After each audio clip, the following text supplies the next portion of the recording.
اماں مجھے تم سے کچھ بات کرنی ہے۔ میں اپنی انگلیاں مروڑتی ہوئی نظریں جھکائے اپنی ماں کے سامنے کھڑی تھی۔ بات کرنے کی ہمت جتا رہی تھی کیونکہ میں جانتی تھی کہ میری بات سن کر اماں کا ریئیکشن کس قدر سخت ہو سکتا تھا، لیکن پھر بھی میرے دل سے بار بار آواز آ رہی تھی کہ ابھی ہی تو موقع ہے، آج نہیں تو کل کب بول پاؤں گی؟ میں کون سا کچھ غلط کر رہی تھی؟ اپنی پسند ہی تو بتا رہی تھی۔ اپنی پسند بتانے کا حق تو ہمیں شریعت بھی دیتی ہے، تو پھر ماں باپ سے کیسا ڈر؟ یہی بات سوچ کر میں نے اماں کو مخاطب کر ہی دیا تھا۔ اماں جو الماری میں سر دیے اپنے پہننے کے لیے کوئی سوٹ نکال رہی تھی، میری بات سن کر میری طرف مڑی، کہنے لگی کہ ہاں کہو کیا بات ہے؟ اماں کی ایک نظر دیکھتے ہی میری ساری بہادری ہوا ہو گئی تھی۔ میں نے جو اتنی دیر سے ہمت جٹائی تھی وہ اماں کی ایک ہی نظر سے ڈھہ گئی تھی۔ مجھے چپ دیکھ کر ماں نے مجھے مخاطب کیا تھا، اب بولو بھی کن سوچوں میں گم ہو گئی ہو؟ مجھے بعد میں نہانے جانا ہے، جمعہ کی نماز کی دیر ہو رہی ہے۔ تم نے جو بھی بات کرنی ہے جلدی سے کرو اور فٹافٹ جا کر نہا لو، نماز پڑھ لو۔ تمہیں میں نے کتنی دفعہ کہا ہے کہ نماز میں سستی مت کیا کرو، مجال ہے جو تمہیں میری بات کی سمجھ آ جائے۔ اب بولو گی یا منہ میں دہی جما لیا ہے؟ اماں مجھے ایک لڑکا پسند ہے، میں اس سے شادی کرنا چاہتی ہوں، اس کے گھر والے ہمارے گھر آنا چاہ رہے ہیں۔ چٹاخ! ابھی میری بات منہ میں ہی تھی جب اماں کا بھاری ہاتھ اٹھا تھا اور میرے گال پر اپنی انگلیوں کی چھاپ چھوڑ گیا تھا۔ میرا گال سن ہو گیا تھا۔ اماں نے پوری قوت سے مجھے ہاتھ لگایا تھا۔ اس معاملے میں ویسے بھی اماں مردوں پر گئی ہوئی تھی، اماں کا ہاتھ بہت بھاری تھا۔ میں گال پر ہاتھ رکھ کے حیرت اور بے یقینی سے اماں کو دیکھ رہی تھی۔ مجھے ان سے کسی سخت ریئیکشن کی توقع ضرور تھی، مگر میں اس چیز کے لیے تیار نہ تھی۔ میں نہیں جانتی تھی کہ اماں کا ریئیکشن کس قدر سخت ہوگا کہ میرے 14 طبق روشن ہو جائیں گے۔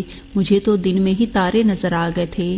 ایسا پہلی مرتبہ ہوا تھا جب اماں نے مجھ پر ہاتھ اٹھایا تھا۔ ہاتھ میں اٹھائے کپڑے غصے سے بیڈ پر پٹکے تھے اور میرا ہاتھ پکڑ کر مجھے کھینچ کر صوفے پر پٹکا تھا، پھر آگے بڑھ کر زور سے کمرے کا دروازہ بند کر دیا تھا۔ کمرے کا دروازہ بند کرنے کے بعد اماں تیزی سے کمرے کے چکر کاٹنے لگی تھی، شاید اپنا غصہ کم کرنے کی کوشش کر رہی تھی۔ میں نے 2-3 مرتبہ اماں کو مخاطب کرنا چاہا تھا، مگر پھر میری ہمت نہیں ہو رہی تھی۔ اماں کچھ دیر یوں ہی کمرے میں ٹہلتی رہی۔ جب غصہ تھوڑا سا کم ہوا تو مجھے کہنے لگی کہ جا کر نماز پڑھو، میں تم سے بعد میں نپٹتی ہوں۔